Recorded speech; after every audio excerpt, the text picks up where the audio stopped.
What's up, everybody? Today in the shop I have a 2011 Audi A5. Now the customer complaint with this one was that it was a crank no start. So a little bit of history on this. The customer actually called me out to his house and I went to check it out, and he told me that when he bought the car that he would have to crank it for long and then it would start, and then over time it got worse and worse and eventually it's a crank no start. So I went out there and I just did a preliminary check, and I scanned the car, and when I scanned it, this is the health report.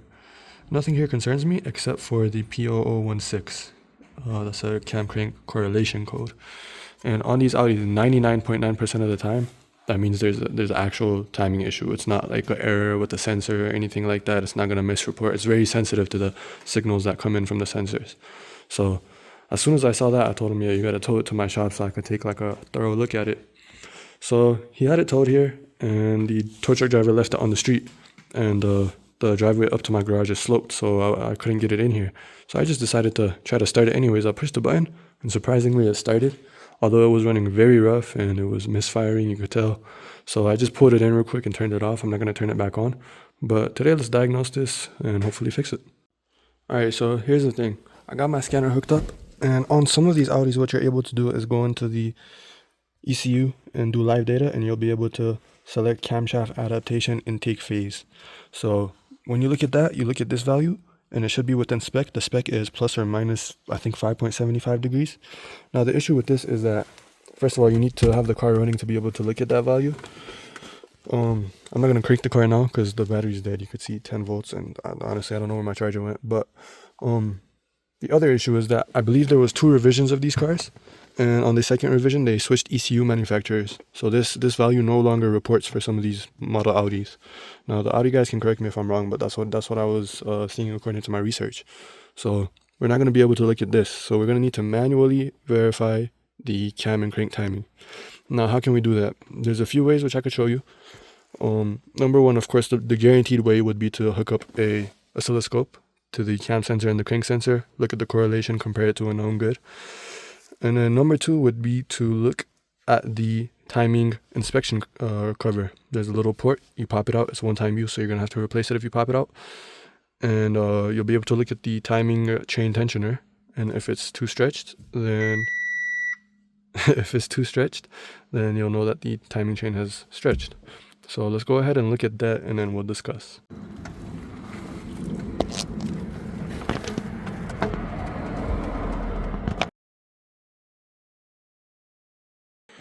Alright, so given that the tensioner is not stretched, that means the chain is not stretched, which honestly that's not what I was expecting. So how else can we verify timing on this engine? Number 1 would be the upper timing cover. That's this plastic cover right here. There's a few Torx screws around it. We could take this off, set the engine to top dead center, and verify the timing marks. Now the issue with this is there's no timing marks on the actual engine. It's only on the cam gears. So the way you verify that is you use some calipers and measure the distance between the 2 marks. So we could do that, or we could hook up a scope and compare it to a known good. So let me think about what I want to do next, and I'll get back with you guys. Alright, so here's the deal. I just checked and I ran out of out data, and my out data representative is not getting back to me because it's late night, it's dark. And I don't know where the ECU is at on this car. It's a German car, so I was just going to assume that it's in the engine bay somewhere, but I don't see the ECU, so it's probably inside. And also, one more thing on this car, there's like a lot of jankiness going on. Like this, if you know Audis, this is supposed to have a plastic shroud on it. These aren't supposed to be separate. Look at this. Like this headlight's just loose. They use like drywall screws or self-tappers or something to put this on. So on it, like if I knew this, I wouldn't have worked on this car. And I did some research. I checked the VIN number, and it turns out this is an auction car. So probably been in some type of an accident. Hopefully we're not in for any surprises, but yeah, the car's here now, so I have to work on it. But let's get this timing cover apart. Let's do it the old-fashioned way. It's unfortunate. I wanted to, look at some actual data before we tore apart stuff and wasted time, but I'm fairly certain, like 99.9%, like I said, P0016 on these Audis is a actual timing code. So let's just tear into it.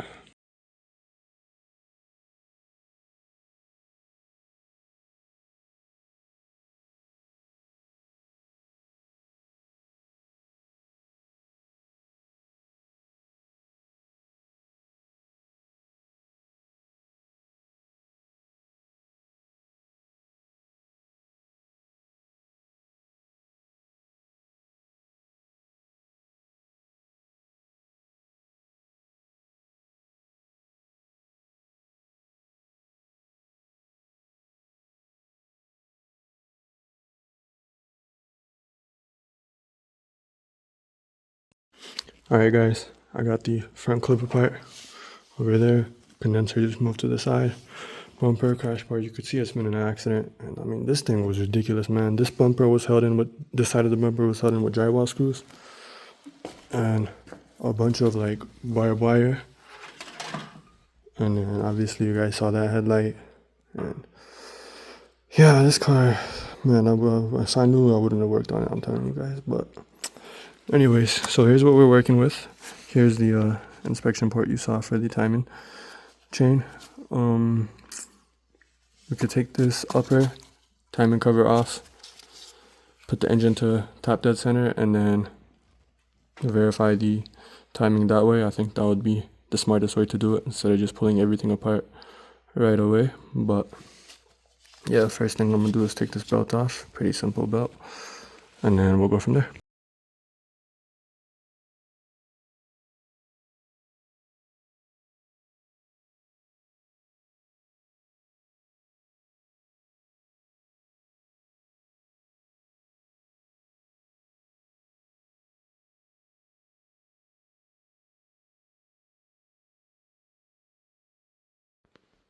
Alright, so I have here a pair of digital calipers, and I'm just measuring from this timing mark all the way to this timing mark between the two cams.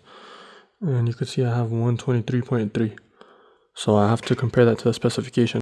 And the second measurement is between the middle of the chain guide and the second cam mark. So we have 61.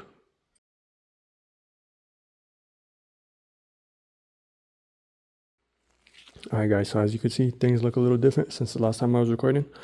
But basically what happened is I measured the timing as you guys saw, and I verified it, and it was actually within spec. And I checked the slack, I checked the tensioner. You guys saw the tensioner was good as well. So the timing was fine.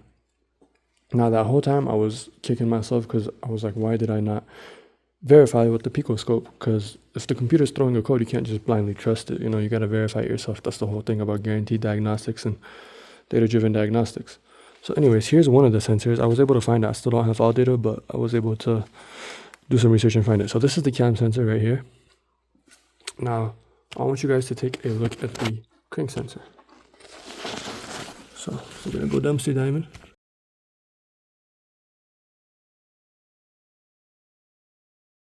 So right down here is the crank sensor. And what do you guys notice?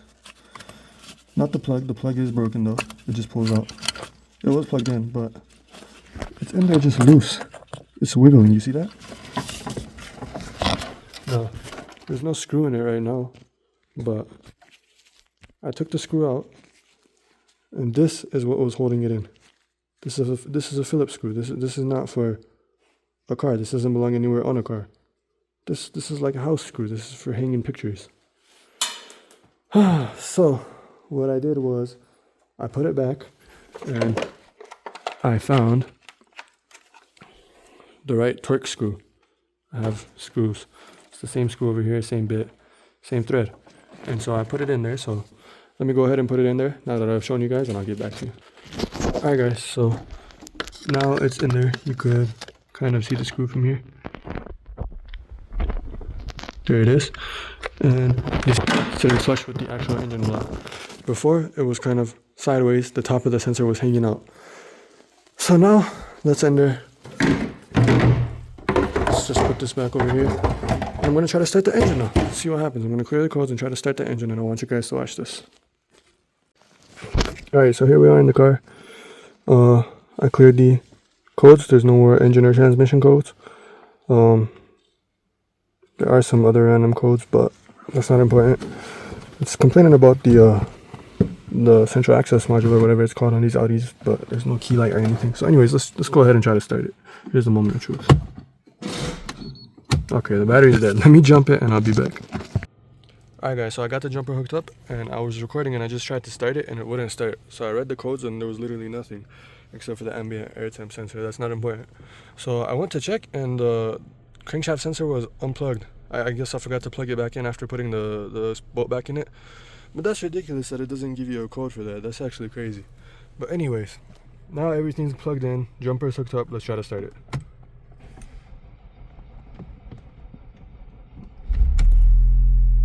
There you go. Bit of a long crank, but I'm pretty sure that's just because of the weak battery. I'll let it charge a bit and then we'll try to crank it again. But yeah, look at that, RPMs are steady, engine's not shaking or misfiring like it used to. It's absolutely beautiful. Alright, so I let it idle down a bit and the check engine light came on, so let's just go ahead and scan it in normal OBD mode.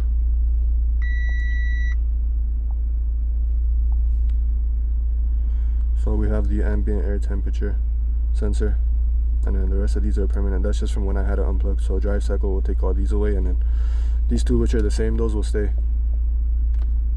There's two separate codes for ambient temp sensor. Either way, it's the same thing. So I'm gonna actually try to find where that sensor is at. I'm gonna see if it's just unplugged or it's completely missing, because when I took the front end apart, I don't remember seeing it. But anyways, now that the batteries had some time to charge, I'm gonna turn it off. Just open the door, just let it sleep, and then let's try to start it again. And hopefully this time no more long crank either. Yep, there you go. Starts beautifully. Battery's still weak. Is the alternator charging? I'm not sure. 12 volts. That's I'm gonna have to verify that, because maybe the scanner's not correct. 12 volts, that's weird. I'm gonna verify that, and then yeah, still a few things to do on this car, but let me put some coolant in it. I don't want to overheat it. I might do an oil change and then I'll get back with you guys. Alright guys, so the alternator fixed itself. I guess the battery was so low that I didn't want to just pour juice into it, and obviously these are electronically controlled. You can see right there, that's the control wire, but there's some bare copper right there, so maybe I'll have to take care of that, man. This car has so many issues. Like, can I do this all in one bill? I don't know. Anyways, I also went ahead and got some coolant, so let's go ahead and pour that in so the car doesn't overheat, because I'm about to take it for a test drive, and then we'll check a couple of other things, and then we'll head out.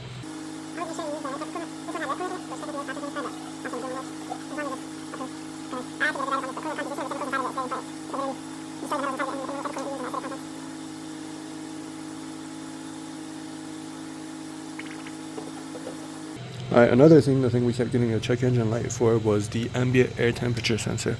Now, to my understanding, it's supposed to be over here somewhere, and I do not see it. So let me look for that off camera. Let me see if I left any connectors off, and then I'll get back to you guys. Alright, so next thing is I want to fix this AC pressure switch wiring. You can see one of the wires is just chopped off. So I took out the little retainer, and now I'm just depinning it, and then I'm gonna kind of try to see if I could solder it back on or something like that. So I'll see what I could do.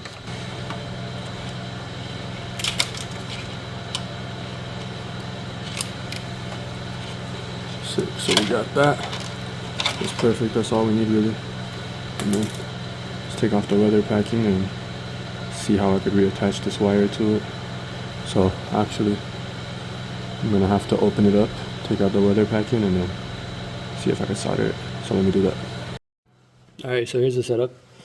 I bought this thing, and I'm getting to use it for the first time today after a few years of owning it. I got some solder, I got a soldering iron, I got the wire inside of the connector, and I'm just going to try to solder it back on.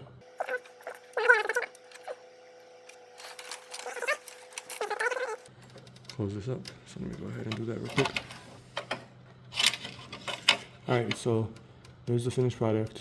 I know the camera won't focus, but basically I soldered it back onto the connector. I got the weather pack on, I crimped it into its little thing, and now hopefully it fits back into the connector, because I didn't take out the old wire, I just kind of soldered on top of it. So we'll see. Let me get this in and I'll get back with you guys. Alright, so that actually worked. Went into the connector. Now all I gotta do is put that little retaining clip back on, that way it doesn't come out on its own, and the AC should be working perfectly. Alright, so I got it installed off camera. The little retainer wasn't in there properly, but there you go. It's working fine. This was the setup. Vice gripped it to the car so I could record and kind of hold it steady. But yeah, it worked great. Always have skills, soldering skills. Because, I mean, this is one of those things that, like, not every mechanic does this. I mean, barely any mechanics do it, to be honest with you. So how do you charge for this? Like, let me know in the comments. Like, how would you charge for a wiring repair like that? Especially on a car that needs so much. Like, I'm going to talk to the customer about the rest of this, because I just did that. Just, you know, complimentary. But, because he needs his AC, right? But the rest of it, like, I'm not going to sit here and do this for free. You see how much skill that takes. So it's like, how do you charge for knowing how to solder and soldering and repairing this, because other mechanics I know, especially the dealer, they would have just quoted him to replace that whole wiring harness, and that's easily over $1,000. So I don't know, man. How do you guys charge for this stuff? Alright, so I got this thing running, 13.3 volts, coolant's filled. I'm just gonna wait for it to get up to temperature, and then we're gonna take it for a test drive. Now, there's still some codes. Let's see, this is the ECU. Uh-oh, P0016.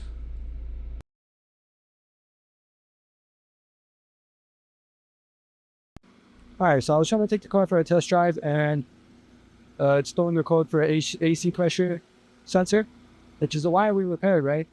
The fan's on constantly because of that. It's saying that it's a plausible signal. So I was just checking it. This pin 1 is supposed to be ground, which was ground. I just checked that. This is supposed to be power, so let's check that. Power, perfect. Now I should check it with a test light, which I'll be off camera, but this middle signal is supposed to be a PWM, pulse width modulated. So we'll whip out the scope, look at the signal, see what's going on, because to me that looks fine. Alright, so I got the scope on it. PWM signal is fine. 12 volt supply was fine. Ground was fine. So everything's fine here. Either the ECU is bad or the actual sensor is bad. I'm going to lean towards the sensor. I heard it's a common issue on these. But yeah, I'm just going to ignore that for now and just take it for a test drive. There's also complaining that there's no ambient air temperature signal.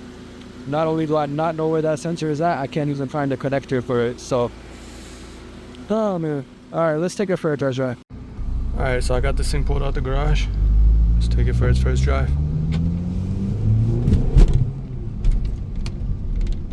Whoa. What just happened?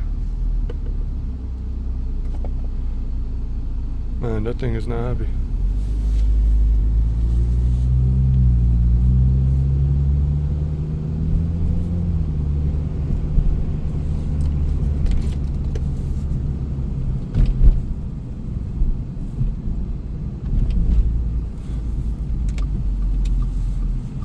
Engine's running smooth. I think that was the transmission or something.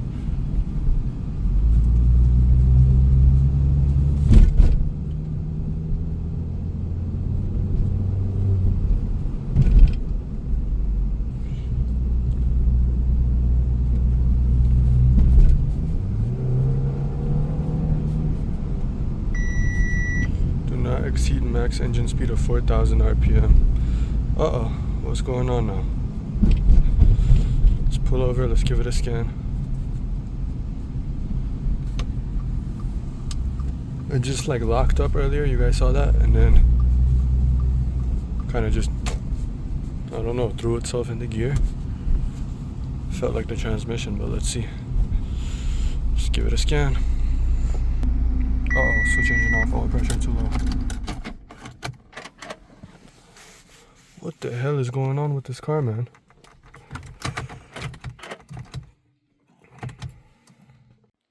Alright, so here's where we're at. Got the car back home, and I hooked up the scope, and I was just looking at it through the window. I got cam and crank sensor. I was going to check the correlation and check if we're even getting a signal. The car is starting up again, like it's starting up fine now. The thing is, it keeps throwing an error about low oil pressure. So what I did is I took the oil pressure switch out. It's not a sensor, it's just a switch. It has an on and off, like depending on what, like oil pressure, I guess. I was looking at live data. As soon as you rev it even a little bit, like over 1,000 RPM, the value on the live data changes to 1. 1 means good oil pressure. 0 means bad oil pressure. As soon as you let it idle, this goes to 0. So I want to see if this is just overly sensitive, if it's out of spec, if we need to replace this, or if the oil pressure is actually low. Here I have a fuel pressure gauge. I don't have an actual oil pressure tester, and I got the right adapter over here to put it into where the oil pressure switch goes. So I'm going to use this, and hopefully this works to test the oil pressure. So let me get this installed and we'll try it.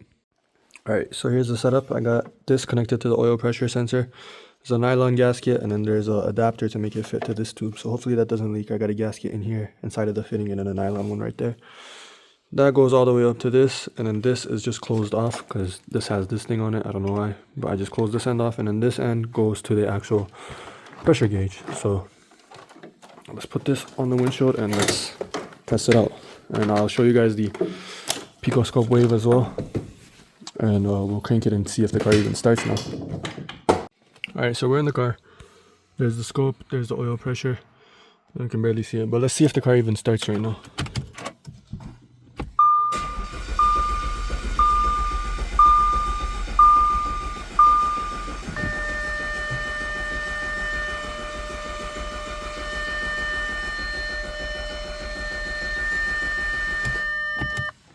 The car will not start. See, I just let it sit for a minute.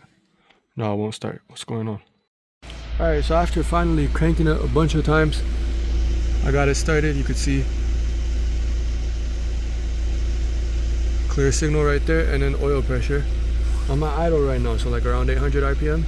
It's very low, it's like 5 PSI. Let's bring it up to 2000. You can go up to 20 PSI, it's supposed to be around 39, 40. So we actually have low oil pressure on this engine. Now what could cause that? Alright everybody, so it's a new day. I've had some time to think about it, and I talked to a few people and I asked for help, and I've come to the conclusion that in here, the cam bridge that connects the two cams, there's a little oil screen. On these Audis, it's very common for that screen to either clog or rupture and cause oil flow restrictions. And everybody agrees that that's the issue, and I do as well. And I think the low oil pressure, I thought it was an issue, but now I think it's the issue. Like, it's causing the timing codes, it's causing the long crank. It's because the variable valve timing is controlled by oil pressure. If there's no oil pressure, especially during engine startup, then that timing is going to be out of phase, and the car is not going to be happy about that. And that's why I stole the code, even though the timing is perfect, even though we verified the timing. So yeah, let me go ahead and open this upper timing cover again. Hopefully I could do it with the front clip in. And then I want to take a look at that cam bridge. I want to take it off and take a look at it.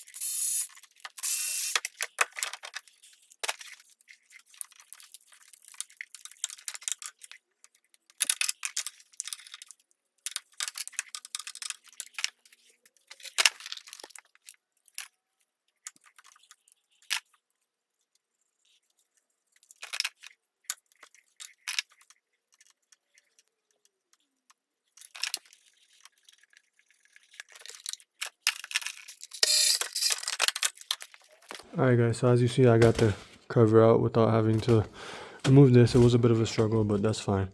Now this is the cam bridge, so we gotta take this out. A bunch of T30s, it looks like.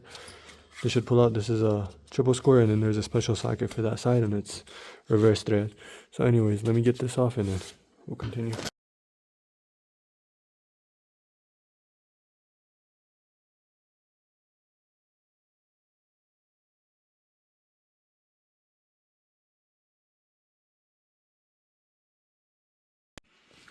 Alright, so I got everything off. There's a bit of a struggle because there's no space here.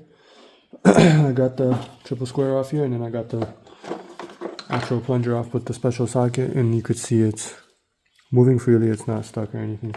So now we got to take the actual cam bridge off, so I'm assuming it just pulls forward. Oh yeah. Okay. Alright, let's see. Moment of truth. Yep. You could see right there, ruptured screen from what I'm assuming is, oh wow, it's completely out. What I'm assuming is this piece right here having fell out and then going through the oil gallery and into this, and the camshaft rides in this, and that's what happens. It'll score it up. So let's see if we could find that piece in the engine. I doubt it, but it's worth looking for, right?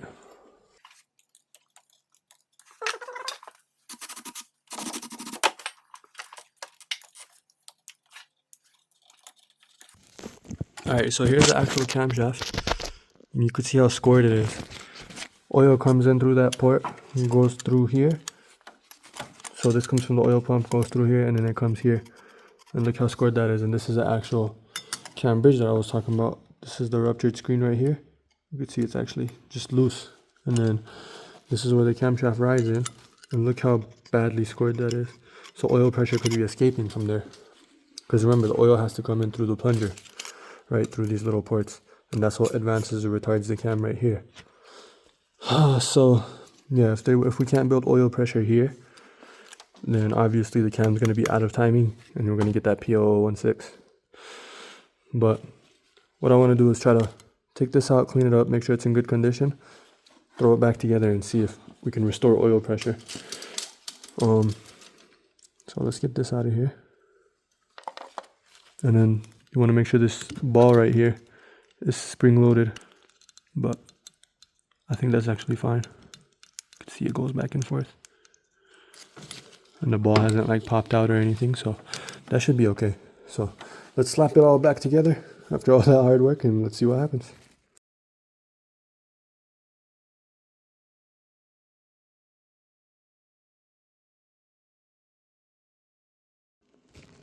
Alright, so I got everything put back together. We removed that little screen right here, and I blew out off camera. I blew out everything with the compressor, put air in all the oil galleries, and made sure that check valve was working, and everything went back together smoothly. So one thing I will note, when I was putting the cam bridge back on, there was some resistance, like when it was sliding onto the cam. So that's a good thing. If it goes on too easily, that means the cams are like beyond completely worn out. There's no more tolerance left. So the fact that there was some resistance is a good sign. I'm hopeful. Let me clean all this up and then we'll try to start it. Alright, so I got the scope rolling. We might as well grab a capture. And I really pray that the battery is not dead. Anyways.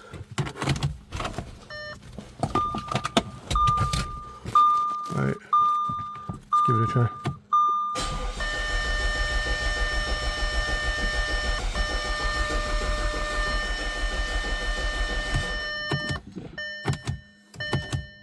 Long crank.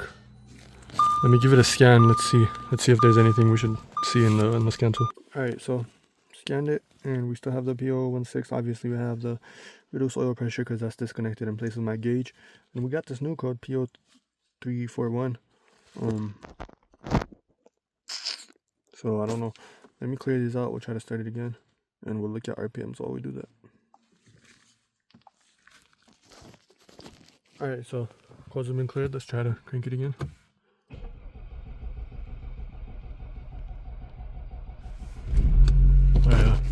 Oh yeah, look at that. Up to 40 PSI. I think we just had to prime the oil pump.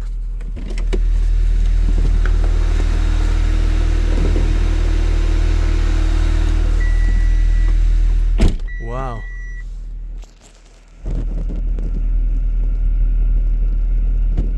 That's a strong signal too. Wow. That's awesome. And we're barely above 1,000 RPM. Of course the oil light's on because again, the oil sensor is disconnected, but wow, that's crazy. Let me let it idle for a minute. Let me let it idle down and we'll see what we have. Alright guys, so I let it idle down. You can see it's under 1,000 RPM now. And the pressure was at like 20 PSI. Then I just gave it a quick rev like this. And it went up, of course, but then it came back down to like around 10. So I don't know if that's within spec, but it's still way higher than yesterday. We were sitting at like between like 1 to 5 PSI. The needle was almost at 0. So, and then you could see the cam and crank sensors are reporting strong. But I don't remember the voltage yesterday, but I'm gonna have to compare it. Anyways, that's not my concern right now. I do think we have better oil pressure, so now I want to shut the car down and see if it starts back up. Oh, you could see the oil pressure actually had went to 20 right before I shut it down, so. Okay. Shut it down. Open door. Alright, let's try again. Okay, look at the oil pressure. Wow. It's gonna go down, of course, but we did not have that yesterday. No matter what, we did not have it go that high, especially at this RPM. So yeah, that's what it was, and then I revved it and it went back down to like 10. But still way better than yesterday. I want to see if our cam crank correlation code came back now. So let's do another health report, because that comes back instantly. Alright, so code scan finished, and unfortunately we do have a cam crank correlation code still. And then we do have the oil pressure switch, of course. But I don't know, I wish we could see the phase adaptation values, but it doesn't show us because I want to see how out of spec it is. Why does it think it's out of spec? That's the question. Is it just a bad sensor? I don't know. That it looks fine to me. I need to compare it to a known good, but I can't. The scope is so like it's hard to use the scope. I need like actual pico scope. Anyways, let's look at some live data. Okay, well I finally got the thing to report. 22 degrees. That's insane. That's way out of spec. And then RPM. So this is crankshaft RPM and that's engine RPM. Shouldn't those be the same? Or I'm tweaking? I don't know. But this is concerning. Alright, so I plugged the oil pressure sensor back in, and as you can see, our value is 1 now at idle, which is good because 1 means good, 0 means bad. It's just a switch, it's not a sensor. We still have too much deviation. Adaptation. Okay, look. 23 degrees, that's still way out of spec. Anything above 7 I read is bad. This thing thinks that the camshaft is 23 degrees out of time basically. And it's throwing a P0016. Now the thing is, like, I've got it to reliably start now. So I could turn it off, key out, key back in. Outside of the long crank, it starts pretty reliably now, but you could watch the number climb, and that's why it's throwing a check engine now. That and the ambient air temperature sensor, that's not important though. So I go read DTCs. P0016. I'm at a complete loss here. I fixed the oil pressure. Timing's good physically. Why is it still complaining about P0016? I tested the VVT actuator, the little magnet. I did a bi-directional test and I tested it with the battery. The magnet comes out, it's fine. The actual adjuster, the spring's not popped out. It pushes in nicely. I don't know if it's going in all the way or not, but it pushes in, so that seems fine. I don't know, I'm at a loss here. I have to think on this some more. It's like a week I've had this car now and barely making progress. I mean, at least it starts now. No more oil warning. But this is very important. Like, can't just give it back to the customer like that, can we? I don't know, let me think on this. Alright, so I got frustrated. This car's been taking way too long, so it's time to lock in, take it serious. I whipped out the big oscilloscope and I hooked it up to the computer and grabbed the waveform. So this is a known good, right? And on the small oscilloscope, it looked the same, right? The small oscilloscope, this car looked the same as this waveform. Obviously, that small oscilloscope doesn't have the resolution to be able to see what's actually going on, right? So anyways, this is a known good. You see, this is the missing tooth. This is the crank pattern, and these are the missing tooth. So this right here is 360 degrees, right? 720 degrees. So that's 2 rotations of the crankshaft. Per 2 rotations of the crankshaft, you got 1 rotation of the camshaft. All right, so now look here. All these points, you count them up, we got 59 points, right? 360 divided by 59. That means each of these points is approximately 6 degrees rotation of the camshaft. Sorry, the crankshaft. Now, look here, I put a ruler. You could see this crank event, the rising edge of this happens on the falling edge of the crank event, right? The cam event, sorry. And then over here, you could see, same thing. Now, if you take a look at this car, now this is the capture that I just took with the oscilloscope for this car. This right here, 720 degrees.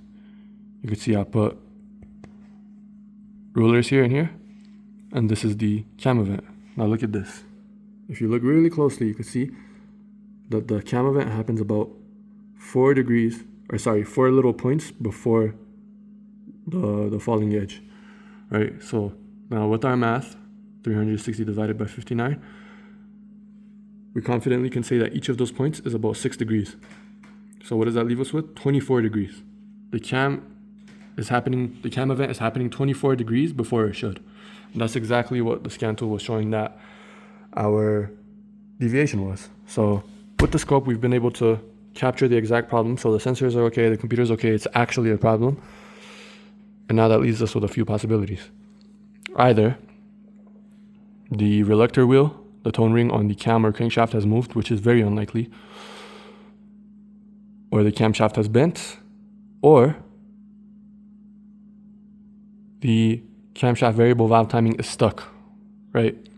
Those are only like 3 possibilities. Now, the low oil pressure, could that do with the camshaft? I think so, so let me go explain. So you can see I got the front of the car back apart again. So I'm not gonna show you that again because same thing as the first time. But obviously the oil goes through here. This has like flaps in it, and it pushes those flaps to advance or retard the camshaft. If those can't hold oil pressure, then this camshaft's not gonna move. It's gonna be stationary in one position. And I think it's stuck in that position. And we're also losing oil pressure there. So I think that's the issue. I think we're gonna need a new camshaft. So obviously we're gonna have to do the whole timing job while we're at it. And so yeah, I got a new camshaft. You can actually see the camshaft here. You could even see the reluctor in there, but I can't tell if it's good or bad. So anyways, I have got a new camshaft, so let me show you that. We are brand new camshaft. So I'm gonna do the timing job. I'm gonna install this, and then we're gonna open up the front to compare them. And then I believe this is gonna be our issue. So let's do it.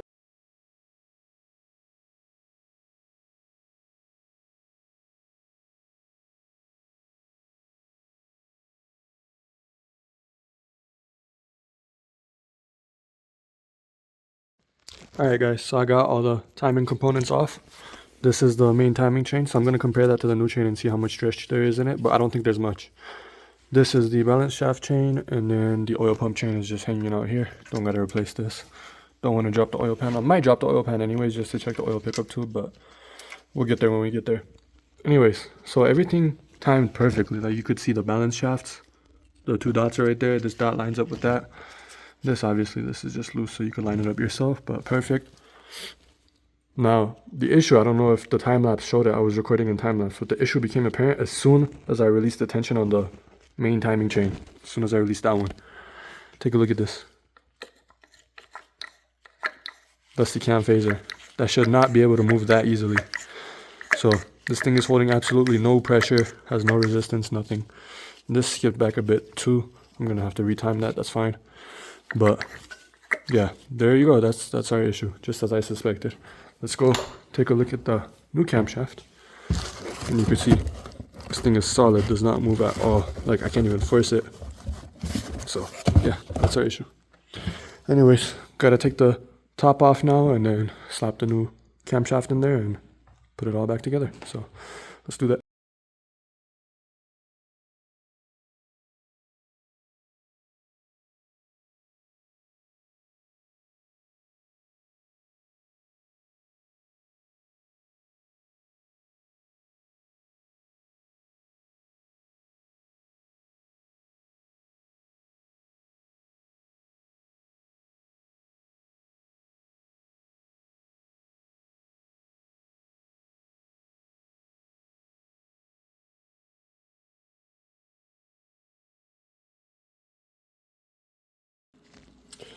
Alright everybody, so I got the cam cover off, and these Audis, the valve cover doubles as the camshaft bearings pretty much. So got that off. I struggled a bit because this is a high pressure fuel pump. I didn't realize you gotta take the 3 bolts from the back out and kind of push this off. But once you do that, the valve cover just kind of pops off. Now we have the 2 camshafts. The exhaust one, you want to leave it alone. Don't touch it at all because these are spring loaded. If you take it out, the springs are gonna pop out and you're gonna have a hard time putting it back in. But this right here, this is the intake camshaft, and we could pop it out just like that and inspect it. So first thing I see is, I mean, it's not terribly worn, but you could definitely see some scoring right here where it rides on those bearings. This one right here I could definitely feel. So yeah, and then obviously the phaser, that's just broken. Like I said, we're gonna take this apart later and inspect it. But yeah, that's the old camshaft.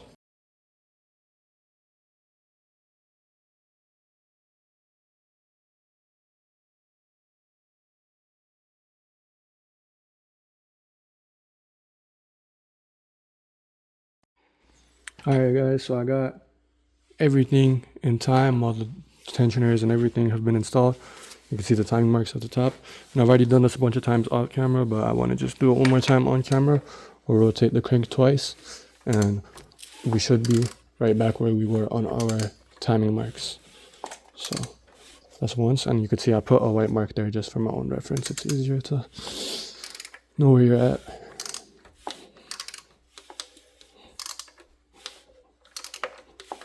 And that's twice. And then we could measure between the two cam gears.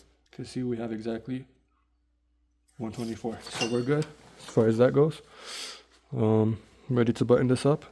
I have here the lower timing cover. It's covered in RTV, ready to go on. So I'm gonna put this on and line it up. Just tighten it down a bit today, and then I'll come back tomorrow and torque it all down, just because that's how you get the ideal seal. Ideally, you would replace this whole cover, but it's not ideal right now, so that's fine. Let me go put these screws in, and then we'll come tomorrow. And I can't even start the engine right now anyways because I don't have engine oil. So we'll come tomorrow, torque everything down, put it all together, throw some fresh oil in it, and start the car up. Alright, so I just went through with the torque adapter and I torqued everything down. Top, this. I'm going to install this. I got 2 dabs of RTV in the corners where the valve cover meets the actual cylinder head. They weren't completely flush, which I found a little bit weird, but that's fine. Some RTV should take care of that. I'm going to put the cam bridge on now and tighten everything back up. So obviously cam bridge here with the screen removed. I'm hoping this is going to be fine because I didn't get a new cam bridge, but we'll see. Alright guys, so I got everything put back together to the point where the car can be started. I want to just take out the spark plugs and coils, and then I'm going to crank the engine, and I just want to do that to prime the oil pump, and I think it'll just be better idea to do it without the spark plugs installed, just less resistance in case something is catastrophically wrong. But yeah, I'm going to do that. I'm not going to lie, I'm kind of nervous, but yeah, let me take those out and then we'll crank it.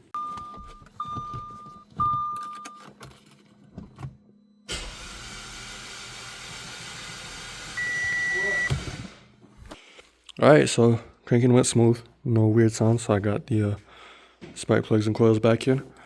Let's go give it its first start. What do you guys think? It's gonna be fixed? Alright, so back in the car, I got the spark plugs connected back up, and I cleared the fault codes because there was a bunch of fault codes obviously from running it without the coils. So now, engine electronics, no codes. Let's go ahead and give it its first start. I'm kind of nervous, but confident. Let's go. Wow. Yes. You guys don't know how relieved I am right now. And I'm surprised it didn't have to like prime the fuel pump or anything, even though I had it all open. It's idling smooth, no, nothing. Wow, this is crazy. Okay, I want to read the codes in the engine computer now, because if you guys remember, the P0016 came back instantly every single time. So let's see. EDTCs, ambient air temp sensor. Obviously we don't have that, but yes, this car is fixed.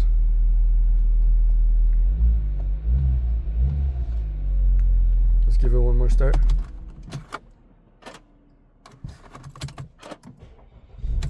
Instantly. We got a check engine. I'm gonna assume that's for the ambient air temp sensor. Let's read codes one more time. Yeah, and then I could go to OBD as well. Volkswagen ambient air temp sensor. That's the only current code, current and pending, and then these are just the permanent codes from before. Man, I got PTSD from this code, but that's permanent. It's gonna go away this time for real during a drive cycle. Yep. And then I just want to go back one more time, and because if you look at the AC, it won't turn on. So I want to go read the AC code one more time and make sure that's the pressure switch. Alright, I just selected climate control module. Let's read DTCs.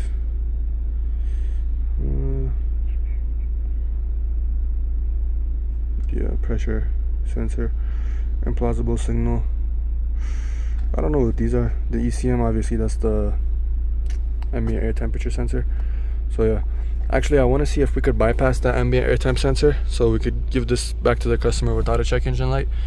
I'm assuming a resistor would do just fine. If I could find a value that keeps it around like, I don't know, like 15 degrees Celsius, I think that would be like a good in-between temperature until the customer can actually get it fixed. Just temporary. Obviously that doesn't affect like fuel trims or anything important. It's just for the climate control and your little dash display. I'll let the customer know if he wants to do that. I'll temporarily bypass it. That way there's no check engine light and he could get his inspection passed. But yeah, now we just got a bunch of buttoning up to do, the front end, like the bumper and all that. Obviously I gotta add coolant to it, and we could go for the first test drive and get it over 4,000 RPMs to make sure the variable valve timing is working. If that's working, this car is done. I'm gonna ship it. Alright, so I'm putting it back together, and I was just messing with the ambient air temp sensor. I think this is the wiring for it, because this is the only other wiring I see, and it's been cut. So I put a little resistor in it, and now instead of implausible signal or whatever it was, we got the P0072. It used to be P0071, or P0070, sorry. And it's setting circuit low now. So I'm just going to mess with the resistance, see if we could get that right. If we could get any reading, that's fine. I don't care. As long as we get a reading, that means we won't have a check engine light. So let me do that, and then I'll get back with you guys. Alright, so 2.2 kilo ohm resistor, that was the answer. Got it installed. This is the original one I had in there, didn't work. Now we got 9 degrees Celsius. For winter time, that's fine, that's perfect. Alright, so before we take it on its first test drive, the EPC light came on and there was a message on the screen that said do not exceed 4,000 RPM. So I read the fault codes and it's complaining about the oil pressure switch. It's saying malfunction. So I went and I tested it, and oil pressure is fine now. I forgot to record, but oil pressure is good now, so that camshaft was where our oil pressure was being lost. And if I go to the live data and look at oil status of oil pressure switches, it's showing 1 means good. So I guess it's just not happy with the resistance value of that switch. It's just a switch. It turns on when there's good oil pressure, and it provides a resistance path to ground, and that's how the ECU knows whether or not the oil pressure is good. It says 1, so it should be good technically, but I guess it's not happy with that switch. He said another mechanic looked at it, and I saw like some wiring was like cut up and stuff. I don't want to touch it. I don't want to be responsible for any of that. So that's a whole separate issue. I'm not going to diagnose that. He didn't ask me to diagnose that. I let him know about it, but let's just read the data stream, and you could see, so we have 3 degrees adaptation. Remember, it was 24 degrees before, so that's a victory already. Crank, RPM and all that is reading fine, and then obviously that's the oil pressure. So anyways, let me pull it out of here and let's take it for a drive. Alright, so the car's ready to go. Let's do it.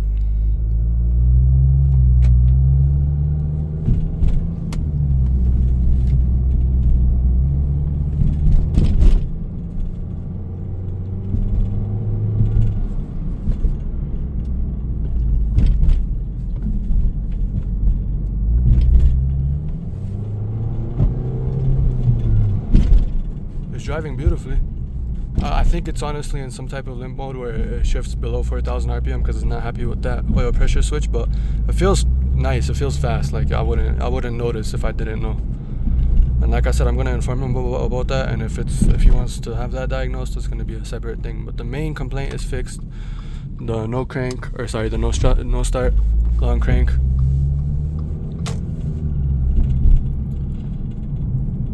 Car runs beautifully now. No more P0016, timing is good now. So yeah, this car, I consider it fixed. It's ready to go. I'm ready to get rid of it. I'm sick of it. Can't wait till it's out of here. We did a bunch of free repairs too. We did a whole lot to this car. This has probably been the longest one I've ever had. And I'm just glad it's fixed. So, what did we learn from this? We learned a lot, actually, and I think a question that I got asked before is like, do I get mad when diagnostics takes, this longer than it should? And this is not a situation where I could charge for all of that. Like, this car had more and more issues, and I'm not gonna just charge him for all 20 hours or whatever we spent on this. That would be wrong. I can't do that. But do I get mad when it takes long? Does it bother me when this happens, when things don't go right? Honestly, no, because I got a chance to learn about this platform. This is such a common engine. I know for a fact I'm going to see this engine again in the future. Not this specific engine, but like in other cars. And now I'm familiar with the ins and outs of this whole platform, right? The thing you guys don't see on camera is like the hours and hours of research and time that go into figuring out like what to look for, what to do, learning about the platform, the engine, how things function. So yeah, now I know how the Audi VVT system functions exactly, and I know a lot about this engine, how to take it apart, put it back together, and you know, the ins and outs of it. And I could use that knowledge in the future, right? Knowledge is money, and it's gonna help me in the future. So I'm not mad about that. You know, it was a learning experience. I have fun doing it. Other than that, we learned that Audi's VVT system sucks. It's way too sensitive. Like this is supposed to be an engine, and they turned it into a high tolerance machining piece. You know what I mean? Like it should have way more margin of error than that. Just some, you know, bad, like some screws in the camshaft are causing it to run that bad. That's not right. And we're gonna take the camshaft apart too after this, so we'll see where exactly it failed. Other than that is don't buy cars with questionable history. I think we all know that, but obviously people still fall for it. I'm gonna ask him about the history of this car, how much he paid for it, because I'm really curious. There's a lot of weird stuff with this car and stuff that's not right. But other than that, yeah, I hope you guys enjoyed that one. Really, I know it was long. I hope you guys enjoyed.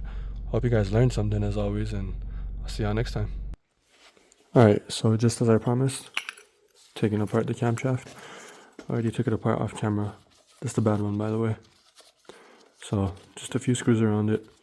Take those out, and then as soon as I took it out, it's kind of like separated, like it pulled apart. So this top plate comes off, and you could see this how the camshaft works. So oil comes in through here, goes here, and then it'll be able to advance or retard that based on how much oil pressure is being provided. Obviously the little plunger pushes on the control valve, and that's how the oil gets in here in the first place. Now when I took it apart, in here was a little spring and like a pin, and I'm assuming that pushed on. You see that right there, that little indent? That's where the spring and pin sat. So I don't know if that's how it returns to its home position, or if there's supposed to be another mechanism in here that's missing, and that's why it's messed up, but this is what it looks like. There's also these little kind of, think of them as piston rings. These are kind of like seals. Now I lost a couple of them because I took this apart off camera, but these are all supposed to have one, and I'll show you how that works. But before we look at that, I want you to see the inside of this and see how there's scoring. You could feel it. You could feel it in most of them, but there's one specifically that you could feel it in way more. It's this one.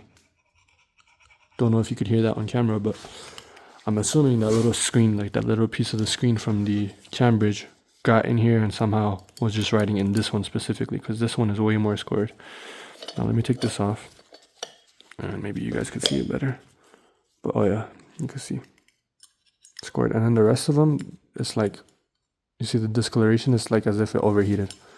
So that's that. And then you have these little kind of seals here. Now this one I just put it back in, but I think this one is untouched. If I take this out, I don't know, they all fell out, and then I put them back in. But essentially on the back of these was a little curved piece of metal acting as a spring, pushing these out to create a seal with that. So that's what these are for. And all the springs were there. This spring was here as well. So I didn't see anything missing, but I'm just assuming that all of that scoring and what appears to have been overheating is what caused this failure. So yeah, there you have it. Good look at the camshaft. You could also see the reluctor wheel here. So I was suspecting that this had shifted somehow, but I really don't think that was the case. Obviously we see the failure here, and I compared the old and new camshaft. I should have done that on camera, but when you reset these to their home positions, this was in the same position. So yeah, that is the Audi camshaft failure. Hope you guys learned something from that, and as always, I'll see y'all next time.